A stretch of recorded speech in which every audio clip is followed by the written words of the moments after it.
What's up YouTube, I'm just another guy and welcome back to Gibraltar United. So here we are, the Dynamo match, and the Dynamo matches. So yeah, let's quickly talk about a few things with the club. Transfer wise, we just loaned out a few more additional people that wouldn't really, or you wouldn't really know too much about. In the Pepe Reyes Cup final, we won that 4-1. That was great. It was a good performance. I played my second team. You probably noticed a few of the names now.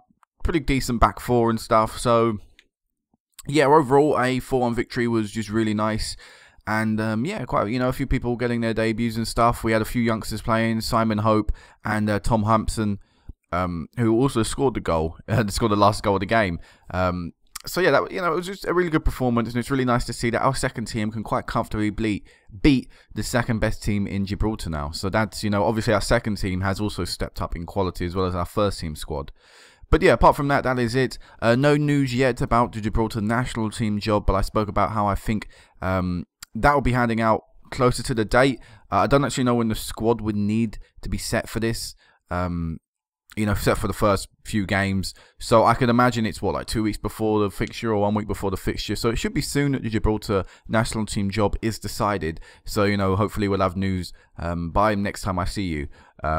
Which will hopefully be the group stages, games, or maybe even the group stage draw. Like I said, I don't really know exactly when it's going to be handed out and stuff. But yeah, let's go forward into the game. So I'm expecting a win today. We're at home. Where are we at actually?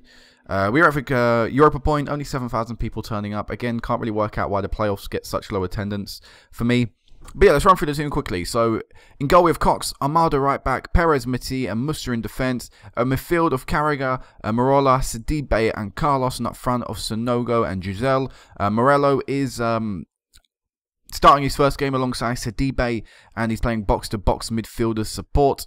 I'm actually going to need to just quickly check something on the player roles. I just want to make sure that he has a few things. So run wide with the ball. No, you don't actually have to do that. You don't have to close down much more. You can just close down more. But yeah, apart from that, yeah, I'm happy with that. So yeah, let's have a look at what our team can do. And it's sort of like a new midfield style and shape and stuff, because we've not got, normally we have a deep line playmaker defend or a ball winning midfielder defend. We've not really got that, so let's see how the midfield do. Let's see how we run the game with this setup, because if not, we may have to change his role to a more defensive role, which he can play. So we've always got that possibility. But yeah, let's go. Let's see what we can do. Big game. I really do want to put in a nice dominant performance against Dynamo, because last time we played them, of course, it was just a narrow, we got through on penalties. And, I feel the squad has improved. And I think the players, even though we've got similar players, even the players here have improved. Snogo's definitely grown into a better player than he was a few years ago. So let's hope he can continue his goal-scoring ability. 6 goals, top goal scorer in the Champions League qualifying stage so far. Let's hope he can top that, even though there's no actual award for it, and then continue it forward into the actual group stage itself. So, starting off the game, it seems like Dynamo are going to have a bit of a counter-attack here. Petrovic bringing the team forward to Moratti, and it's just hit the crossbar. Wow, and we're pretty fortunate to actually survive that attack. Now we've got the corner. Sidibe whipping this one in, trying to find, I think that was Sonogo at the near post, unable to. Anyway, back out wide to Sidibe, whipping this one back in, not a good cross. Worse than his corner. And now this could allow for a counter-attack due to that poor cross in. And Petrovic with a very long shot. He probably could have gone forward a little bit further. But Dynamo looking a lot more aggressive out of the two of us so far. We yet to really get any real chance in the game. But at least we've had some shots on target. There's something. And according to average ratings, we're doing a little bit better than Dynamo. So maybe we are having a slight better game, despite Dynamo having better chances. And now Dynamo with the ball in the middle of the field to Petrovic. Meti trying to tackle but missing it. And now Perez doesn't intercept the ball. And is it offside? It is offside, Alex. Thank God for that. Perez was last man, must have stepped up at the right moment because he missed the interception. And as a result, they went through. But down the other end of the pitch, Giselle with the goal. Round of applause. What a goal from us. And it started from the free kick from the offside, I believe. I think that was the same free kick. But wow, great build-up play. Sonogo brilliant through ball to Giselle, and using his pace to beat the last man, and great first time shot as well from the young striker. So 1-0 Gibraltar United. And there you go, look at that, a few body languages changed. Our front two look a lot more relaxed and confident. Hopefully that will, you know, reflect in our game. Carragher to Giselle, out to Morello. I will get his name right, don't worry. Marola, I think it is. Out wide to Carlos anyway. Carlos whipping this one in. Sanogo is there. Sanogo makes it 2-0 just before half-time, and that is brilliant. Just like I said, you know, that goal just calmed and relaxed both of our strikers, and Sanogo with a nice run. As you can watch him in the box, he sort of just peels off his defender. Overall, his defenders all over the place. Ends up not even jumping and challenging Sanogo. And when you do that for a player of his quality, you know, give him a free header, he's more times than not, he's going to get it at least on target and maybe the back of the net. So, 2-0, you know, and it was just the end of the second half there that we sort of opened up and, you know, started playing the football we can play. And in fact, cross in, Sanogo unable to get it. Giselle out wide yet again, whipping this one in yet again. And, oh, Carlos has hit the post. I mean, Sanogo, sorry, has hit the post from his header. Almost an identical goal from his first one. You know, header to the far post, almost catching the keeper out. Dinamo tried going up the other end and scoring, but pretty tamed effort, really. Cox, I feel like it was going wide anyway, but Cox saved it either way. So, still only one click opportunity from us. You know, we're not really getting a lot of half chances or click opportunities. But Armada with the ball. Sanogo, what's he done? Poor first touch. Should have been able to create a counter-attack from that. And maybe Dinamo will build up play themselves. They found a gap in the defence and they got it through. And thankfully for us, they've hit the crossbar yet again and Mati clearing it away. So yeah, they found the gap between the two centre-backs with one through ball and it tore us apart. Mati, good challenge there. Edge of the box. Don't need to give away another penalty, lads. Perez not having a very good game. So what we're actually going to do, we're going to take Roma Perez off. We're going to bring Francois. I just realised we have two people with the same first name. Bakayoko on. And yeah, we'll do that, and we'll just keep it the same for now. One thing I should mention as well, actually, in the registration, I actually took out the Algerian left midfielder, and I put in Pablo Dos Santos. I thought Dos Santos was a better player, current ability-wise, and Dos Santos can play on the wing as well. He can only play right mid, but you know I wouldn't mind shoving him over to the left, for example, or maybe putting Carragher out there to allow Dos Santos to play in his natural right. So yeah, I registered Pablo Dos Santos. You know, we spent money on him last year. I felt it was just right that we could give him a few games here and there, maybe in the Champions League. Another good save from Cox here. I didn't really mention it, but yeah, it was a good save. And we're pretty fortunate to still be 2-0 ahead. I guess they're just not taking their chances, Dinamo, right now. And Carlos in the box, been dispossessed, and this could create a counter-attack. It's currently 2-on-3. Great challenge for Armada, breaking up and preventing that counter-attack. Carragher out wide to Carlos. Surely we should create a chance from this. And oh my God, how did Sanogo hit the crossbar? I guess he's so worried of powering it in the back of the net. He ended up getting it so hard it went up and hit the crossbar instead. But that was a really good opportunity for us. Sidibe out wide, trying to find Carlos. Not a very good pass. I think it was with his weaker left foot, which is why I don't think he crossed it in. Bakayoko though, building up play from the defence. We've now got it to our strikers. Sanogo, the beast himself. Sidibe too. Now back to Sanogo. Great build-up play here. And that would have been a great goal if Carragher had scored that. Really good build-up play from us. You know, just they didn't even touch the ball. It looked like they could get near the ball. They were chasing shadows. And, oh my God, what a save from Fernandez in goal. How he kept that chance out, I don't know. So we're going to bring Bart Moens on. And I think we'll also take off our other centre mid. And we'll bring on Dan Evans. And he can apparently play box-to-box as his best role. So we'll bring Dan Evans on. 2 changes to the centre of the park just to kind of keep fitness levels up. Sanogo through to Sidibe. Just narrowly missing. Unlucky there from the centre mid. And that was his last bit of action for the game. Carragher playing the ball to Armada. To Evans now. Dan Evans. Oh, what a goal from Dan Evans. Bit of a weird reaction from me, but whatever, man. Dan Evans. Finished his first ever goal in the Champions League, and what a strike it was with his left foot. I don't even think he's left-footed. I think that's his weaker foot, but oh my God. No keeper in the world is going to get near that shot. And again, we've sort of... Dinamo were looking very dominant at the start of the second half, and then again, we've in the latter stages, we've come forward and we've shown our ability. You know, because even at maybe at the 50th minute mark, hour mark, we only had like one click opportunity and maybe one half chance. Now it's, you know, we've got loads and we're 3-0 up. And the scoreline definitely reflects that we were very dominant, even though Dinamo did have a few chances. And even right now, they have a chance to get at least an away goal back. They do. I'd have to ask a little bit more of Cox there. Being beaten at his near post. Yeah, see, they said at the bottom, you know, is his positioning as good as it could be? I mean, it was all over the place, walking here, there, and everywhere. And as a result, he caught himself out of the near post. I mean, the angle was pretty much shut off as well from the other post, so he should have been covering that one, the goalkeeper. The defender, you know, was blocking half the angle already, half the goal off already. So that's a massive disappointment there, conceding that away goal. That could be very damaging, you know, for us. But either way, 3-1 victory, you know, 2-goal cushion going into the second leg.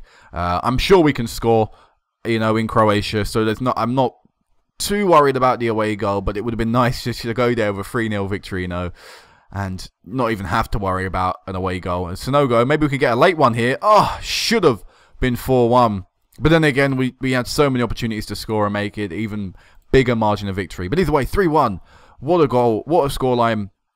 Great performance from Sanogo. Assist and goal and a 9 rating. You know, and Dan Evans. Let me just quickly check Dan Evans, because I'm pretty sure Dan Evans is right-footed. No, he's left-footed. I always thought he was right-footed, Dan Evans. So it was a goal with his stronger foot. But, yeah, for a youngster who probably will feature in my Gibraltar squad if I get the job, scoring a really good goal. So, I don't really care. So, yeah, I'll meet you guys back in a second for the second leg in Croatia. Alright, guys, so we're back. And, again, before we go into the match, I just want to talk about something briefly. Yeah, it's about this. So, the squad selection for the national teams have come up. And the under-21s and under-19s all have their managers selecting their squads. Meanwhile, for Gibraltar, the national team, it spoke about Dave Wilson. I was like, what? Did they get a new manager already? The assistant manager is currently doing, you know, doing the squad selection and stuff. And so I'm a little worried about that. He's only an assistant manager, and I don't think, you know, what's his, you know, yeah, his main role is an assistant manager. You know, he's not really a manager. But yeah, it confused me and worried me when I saw another name selecting the squad. But yeah, if they were going to hire me, I would have thought it'd have been soon. So, you know, I need to really keep an eye out for that. But anyway, yeah, going into this game, we have the same starting lineup, same bench, everything's the same. Perez keeps his place in the team despite a relatively poor performance in the last match. Yeah, let's hope that he can change that. So, I reckon this game will be close, and I think it'll most likely go to penalties. If you think the game's going to be close, I would win the game. just to let you know, press guy, journalist, you know, that doesn't make sense. But fingers crossed that we can get, you know, a win. It'd be nice to get another win, because it would definitely show that we've moved on from our poor Shamrock Rover performances, especially away from home. You know, that it'd be really nice to get a win here today in front of, what was it, a crowd like 30,000 or something like that. You know, pretty big crowd. You know, Dinamo can pull in punters, apparently. Way more than we can. Anyway, Sanogo on the attack, trying to create the first attack of the game. It's going to come straight back towards them. Sanogo with the ball yet again, this time passing it to Giselle. Beats his man. Oh! I was just about to say he found the back of the net. What was that? How did he miss that? Wow. Giselle missing the chance early on. He's going to get another one here. Misses it again, this time hitting the target, but also hitting the keeper. Sidibe whipping it in. Ah, man, a lot of pressure being applied from us, but nothing yet to find the back of the net. It should easily be at least 1-0. And there you go, a bit of dominance from us. Another highlight very early on. And yet again, it's us winning the ball and charging towards the goal. Dinamo's goal. Sidibe to Sanogo. Make no mistake about it. Sanogo is going to find the back of the net. His 8th goal of the season. 4-1 in aggregate. Their away goal ruled out, which means any slight advantage they thought they had is gone. They've now got to score 3 goals just to force extra time and penalties. And it came from that defender just miscontrolling it, which meant it rolled onto Sidibe, who saw Sanogo in tons of space, who was able to bury it and showed Giselle how it's done. This is how you should be finishing your chances when you get them. Cox came out there and flapped at that. I'm a little worried. Cox is looking a little bit dodgy this season. Anyway, Carragher charging forward, play it in the box, son. Ah, you should have played it in the box, man. Beat down goal, sweaty goal, whatever you want to call it. You should have done that. and found, I think it was Giselle in the box. Could have been someone else. Anyway, Sonogo through, and wow, Sonogo scores. If that offside, it is. Looked very marginal there, but still, it had great composure and just quality to bury that first time. Had the ball roll across his body. Anyway, Sonogo yet again involved in the attack. This time to Carragher, and he blazes it high and wide. So many opportunities for us, but somehow it's only 1-0. A little bit disappointed with that, but still the performance itself is great. You know, Dinamo could be about to get their first attack. No, we denied him of that, and now Carragher using his pace, finding Sonogo. To Giselle, Carragher's out wide. He gets it to Carragher. What's wrong with that boy's foot today? He can't seem to keep it to the left. Every chance he's got has been too far right. And Sidibe, oh my God, even he's missing chances. 6 clear opportunities, 16 minutes into the match. And only 1 goal. Very poor. I'm not happy with that at all. Right, Sidibe with a corner in. Can't find a red and white shirt. And we're lucky to keep the ball here. Morello with a bad pass. Gets it back and does a better pass this time. Now Carlos beats his man, crosses it in, trying to find Sonogo. And oh my God, what a save from Fernandez. Sidibe on the volley. Beautiful finish right in the corner, you know. It couldn't have been any harder for the keeper, but he somehow saved it and got down there. Now Dinamo, this could be their first attack we see. No, again we denied them of that.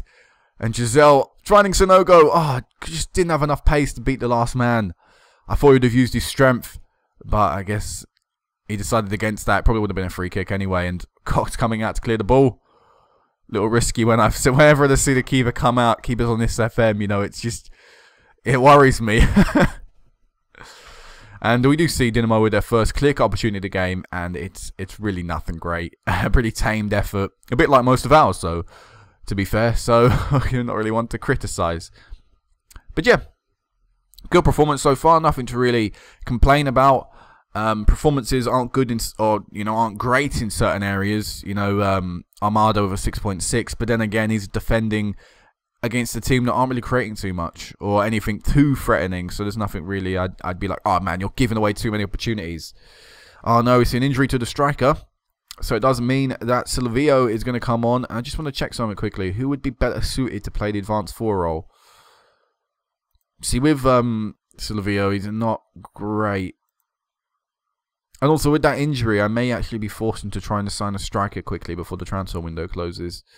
What are we playing? A poacher, aren't we? How can you play poacher? You're not too great. See, I'm thinking maybe target man might be better. We put Musa Sonogo over on the other side. Yeah, Sonogo looks like he's got a bit better physicals to play the poacher role. So we'll play Silvio out on the right as a target man. We'll put Sonogo in the poacher role. And fingers crossed that Giselle isn't actually out for too long, because Lopez, as you can remember, he's out for a little bit longer. Anyway, ball played forward to Sonogo in his new role. It's only taken him, what, 4 minutes or 3 minutes since the injury, and he's found the back of the net again. His 9th goal of the season for Sonogo. 2-0 for us, 5-1 on aggregate. Another brilliant performance from us today. And hopefully we'll get Sonogo a hat-trick. Marola to Carragher, been dispossessed, and this could open up the game for Dinamo. We've got to get back and cover now. Alex been intercepted, or been blocked, I should say. And Silvio, great flick onto Sonogo. Sonogo trying to find Silvio again. Bit of a mix-up going on in the centre, but Sonogo does get his hat-trick. Either well, Silvio gets himself an assist. Did a pretty good job there as well, winning the aerial battle earlier on in a bit of play. And despite, like I said, a little bit of a mix-up here, it seemed like they tackled each other, the two strikers. But either way, Silvio with a nice through ball. Sonogo with a beautiful finish. And hat-trick for him. And again, fingers crossed, you know, he'll continue this on into the Champions League group stages. And by the way, you know, this is an away performance. And it's an away performance we can be proud of. Going to make another change. We're going to take Sidibe off. I've sort of thrown him back into the team. I don't think he's really fit enough to do it yet. So we'll just take him off. And we'll also bring Dan Evans on again. We'll make the two same centre midfield substitutions. Not because they're playing badly, but, you know, just because we want to keep them fresh. So, maybe Evans will get another goal. Who knows? It'd be nice if we could end this game with a clean sheet. As I said, though, Dinamo are on the attack, and another pretty poor effort from them. You know, they've not looked at all good up front today. You know, very poor from them. And Evans with a nice challenge, and Sonogo, the ball will luckily bounce past both of the defenders. Sonogo was first to react, but unable to get it on target. 9 click opportunities, only 3 goals. Again, I'm disappointed with that stat. But, you know, whatever, you know, 3-0. In the playoffs of the Champions League, you can't really turn your nose up at that. Muster, bit of battling there. Well done from the left back. Probably not had too much to do today. Or I say that, they've had 22 shots, but again, nothing threatening enough to actually see. Carragher, wow, beats his man beautifully there, and Silvio is unable to find the back of the net from the point blank range shot. 10 click opportunities that makes us, but Carragher with a nice bit of build up play from him there. And Silvio, again, despite only being on the pitch for a few minutes, has actually contributed quite a lot to the game, has been involved quite a bit. So yeah, 3-0, I'm really happy with that. I'm chuffed. And which means we go through to the Champions League group stages once again. But I was never the only time that we ever doubted that, or I ever doubted that this season, was the second qualifying phase. Oh no. Giselle's out for 5 to 6 weeks. That will keep him out for probably 2 or 3 games in the group stages. That's not good. How long's Lopez out for? Is he? Only 3 to 12 days, so Lopez will probably be back. Tom Higgins will put in the reserves quickly. I'm just wondering, do I want to sign a striker? Because there are a few strikers that I could probably afford. Let's have a little look here. We'll go to strikers. You know, I could probably assign this guy, and it's someone I've looked at a little bit. Jose Pinheiro. Not a bad striker. It would probably cost me around, what is it, 500k or something. Actually, let me have a look at something. He's available for loan. No, it probably cost me, actually, as you can see, about 300 to 400k. Probably around, like I say, 500k. They probably have a few clauses on that. They reckon, yeah, around, you know, 350, 400. 350, 500, I should say. So, you know, he's someone I'm looking at. Vincent Lambert is a little bit unhappy, but I think he's out of my price range. You know, it wouldn't be bad signing a young Frenchman, but again, out of my price range, probably out of my budget range as well. So he's out of the target. But yeah, you know, that wouldn't actually be a bad. I don't think this will be a necessarily bad signing.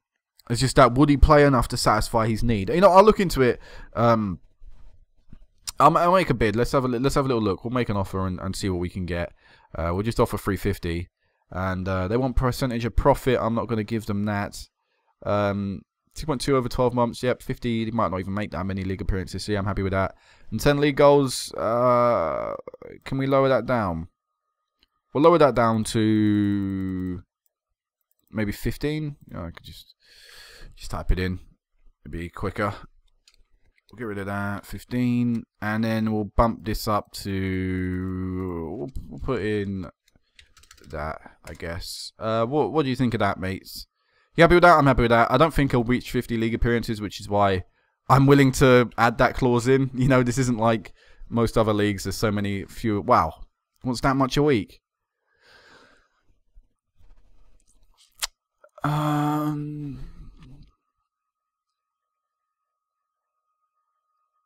That is a lot of money a week. Can I add a sneaky little clause in, a relegation release clause? How are you about that? It's fairly promising start. So fairly promising start to me says that was what, 8.5. He's pretty happy with that.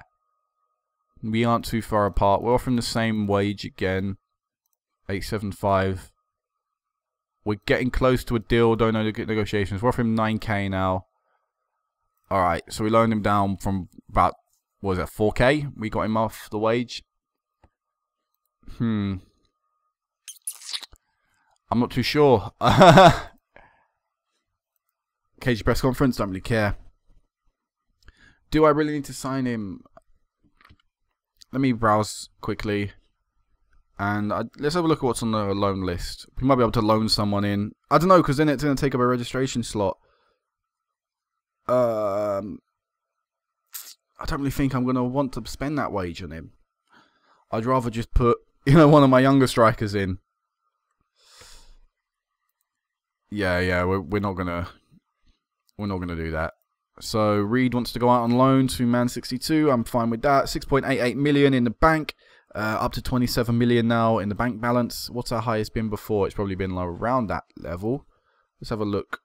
27.1, 27.07. So yeah, it's the most money we've ever had in our bank account. Another little milestone there. So yeah, you can go out on loan. That doesn't make too much of a difference. Again, we're youngsters. I'm happy to let them go out and play football. He's not joining us anyway, so that's good. I probably would have rejected it. And we are a 4th-seeded team. Wow, I'm little surprised at that. What kind of coefficient points are we looking at? We're the highest 4th-seeded team. And we're actually only 2 coefficient points off of being a 3rd-seeded team. So that's just so unlucky. You know, we could have been a little team. Linfield made it all the way here. Wow. Linfield actually overperformed by my books. Unless they're a team that I'm just underestimating right now. So they beat Sparta Prague by away goals. Wow. What did they get last year? Well, they got Europa League last year. So maybe I think I am underestimating them. They just got such low coefficient points. But yeah, we'll just we'll draw the first 3 seeds again, like we've been doing. It's a shame that wait, no, they've rearranged how these draws are done since the update. They're now they're done alphabetical order instead of highest coefficient to lowest coefficient, which I don't really get. So, oh yeah, highest coefficient, lowest coefficient. That is right. So, where would I like to go? I think Group C is one that we'd want to avoid. PSG and Barcelona, I can imagine, would be relatively tough tasks. Group F might not be necessarily a bad one. I mean, sorry if there was any screen cut there or anything. My screen went a bit weird. Yeah, I may underestimate the French league a little, but I think Group F could be an achievable league. Of course, Group E, I think, would be a nice one. Benfica and Zenit are 2 teams we beat last year, so that would be nice to come up against them again. I think Group A might be a little bit too challenging. Well, let's just have a look. Let's have a look and see. So, we don't get Group A. We get Group B. We get Fenerbahce, Arsenal, and Juventus. Wow. So, yet again, we keep up our tradition of always playing in Italy in a group stage. But we're going to be going to Arsenal and returning to London. This time, yeah, playing Arsenal. I think this is going to be a very tough group in which we'll have to play very well to get 2nd place. I think 3rd place may be, you know, where we have to sort of accept our limits. We've never beaten Juve in 3 attempts. Arsenal themselves, what sort of team have they got? Who's in charge of Arsenal? Barry Smith, another Scot in charge of an English team. Of course, Chelsea had that Scottish guy. Where is he in real life? In real life, he would be managing. Yeah, he would be managing Alloa. Wow, you know, Alloa, Dundee, relegated from the Premiership. That was the last thing he did before he got sacked, or he left anyway. With Hearts, he got sacked. I'm guessing for bad performances. Then went to St Johnstone where he left to join Dundee. He then joined Dundee United, won the... what competitions did he win? He won the League Cup and the Scottish Cup and the League Cup. So he didn't even win the league or a cup or anything, but somehow that, again, deemed him enough to get the actual Arsenal job. I'm actually a bit confused about that. How are these Scottish guys? No offence to like the Scottish leagues and stuff, but... not really same level, you know. Currently find themselves ninth in the Premier League, but they've only played 2 games, so it doesn't really reflect anything. Still got a few real people in there. Jan Obiak. Obiak, I think he's English. I mean, I think he's real. He is. Atletico, Madrid goalkeeper, Arsenal now. John Stones is still in there playing. I imagine he's still their first choice. Is this guy real? 31? No, he isn't. So we'll play. I've played this game so long now, even the old players aren't necessarily real. This guy's real, 30 years of age, Albanian, played for Stuttgart in real life. 29 million for someone playing like that. No, thank you. But yeah, I don't know. I think definitely I see Arsenal are going to be our closest competitors for 2nd. And we play them 2nd and last in the group. But yeah, I think everyone's going to be a massive challenge in this game. We're going to be, again, it's going to come down, I think, to home and away form. At home, we are going to be playing at at Europa Point, actually. We play Arsenal at Europa Point, we play Juve at Europa Point, and we play Fenerbahce at Europa Point. So, for some strange reason, we are at Europa Point for this qualifying campaign, for this group stage campaign. Which is good, we're bringing more money, which is always nice. But yeah, next time I meet you back will be the big games against Fenerbahce and Arsenal. I think I think both games actually are going to be equally important. You know, away in Turkey is going to be very difficult, and then at home against Arsenal, which as I said, you know, we're going to be our biggest competitors. I feel you know, them 2 games should give us a really good indication of where we're actually going to finish, or could be competing to finish in the group. So yeah, until next time, guys, peace out.